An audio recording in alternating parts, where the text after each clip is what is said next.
Gérard Tapenat, dans le cadre de ce Zoom dont parlait Daniel, de Zoom sur les accords de performance collective, dit communément APC, est-ce que vous diriez, vous, aujourd'hui, que les APC constituent un tournant dans le dialogue social?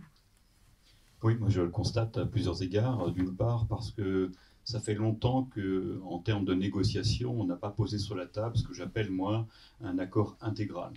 Et donc je note aujourd'hui, depuis maintenant 1 an, 2 ans, que ce soit en laboratoire, je parle à l'université, que ce soit dans les entreprises, d'avoir des modalités qui préparent la négociation déjà, c'est nouveau. C'est-à-dire qu'aujourd'hui, on a des séminaires de convergence, on a des ateliers de négociation, des choses qui étaient inimaginables il y a quelques années, sur lesquelles on met sur la table sans aucun engagement, finalement, tous les éléments qui sont demain susceptibles de rentrer dans un APC. Donc pour moi, c'est un nouveau dialogue social, puisque, j'ai envie de dire, c'est la page blanche, en fait. C'est la page blanche dans laquelle on pose sur la table, on rejoint l'idée de confiance qui était évoquée tout à l'heure. Je pense que là, du coup, on ne peut pas se permettre de cacher quelque chose, et on doit poser tous les éléments qui, d'un côté comme de l'autre, finalement, vont être soumis à la négociation, sous une forme ou sous une autre. Donc c'est un regain de négociation. Et puis je note quand même parmi les jeunes représentants du personnel et les jeunes DRH, c'est que ça correspond aussi à quelque chose de générationnel.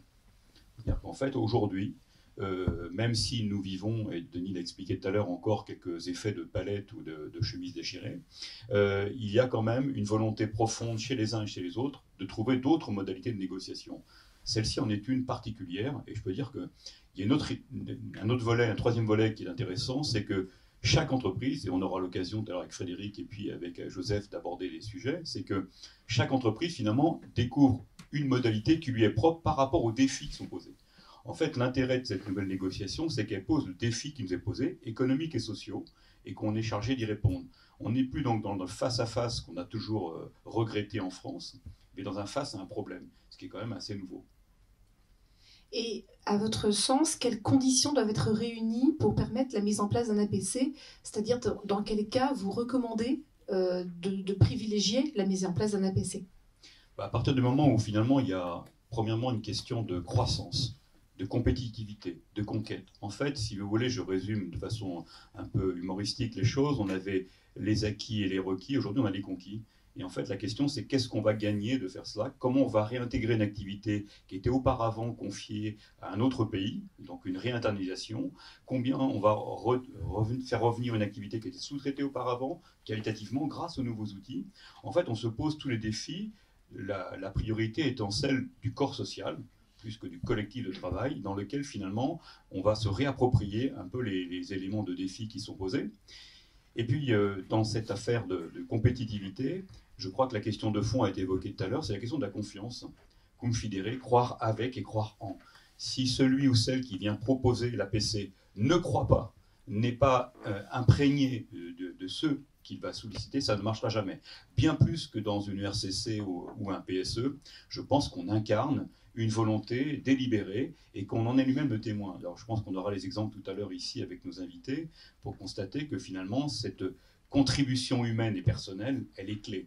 C'est la même façon que les délégués syndicaux, on parlait du off tout à l'heure et Boris l'évoquait, je pense que le off là c'est un off d'avant et pas un off d'après. Et donc du coup on peut déminer le terrain psychologique qui a été évoqué et puis même traiter par avance les problématiques qui sont propres à chaque syndicat dans le dossier qu'on a posé. Donc en fait, c'est une inversion de la logique telle qu'on a pu la connaître jusqu'à présent, et ça, c'est pour moi l'élément stratégique de l'APC.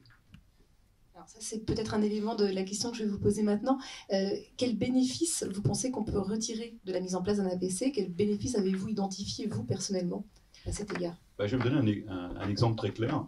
Il y a 2 entreprises que j'ai accompagnées ces derniers temps sur la mise en place du CSE. Ils sont dans le dernier peloton.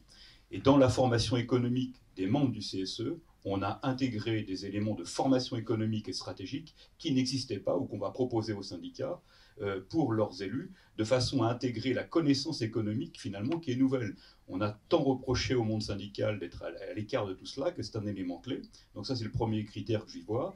Et le deuxième critère que j'y vois, c'est que dans certaines fédérations aujourd'hui, eh bien, on fait des séminaires de réflexion stratégique. Jusqu'à présent, on venait parler des revendications, du quai de revendication, on venait parler d'un certain nombre d'éléments. Aujourd'hui, on pose sur la table pendant une matinée des questions, quels sont les enjeux, quelles sont les évolutions technologiques. Et ça, pour moi, c'est tout à fait nouveau. Et puis, dernier élément que je vois du côté RH, c'est qu'on peut avoir des réunions de travail sans aucun engagement. Alors je le dis pour autant, et dans les entreprises comme consultant, ça ne veut pas pour autant dire que l'entreprise va faire appel à mes services. Mais ce que j'apprécie, c'est que pendant une matinée ou une après-midi, on a passé en revue, on a fait un brainstorming de tout ce qui se posait. Et ça, cette intelligence des situations aujourd'hui, il me plaît, parce que je pense que c'est une des clés de notre succès aujourd'hui. Merci Gérard.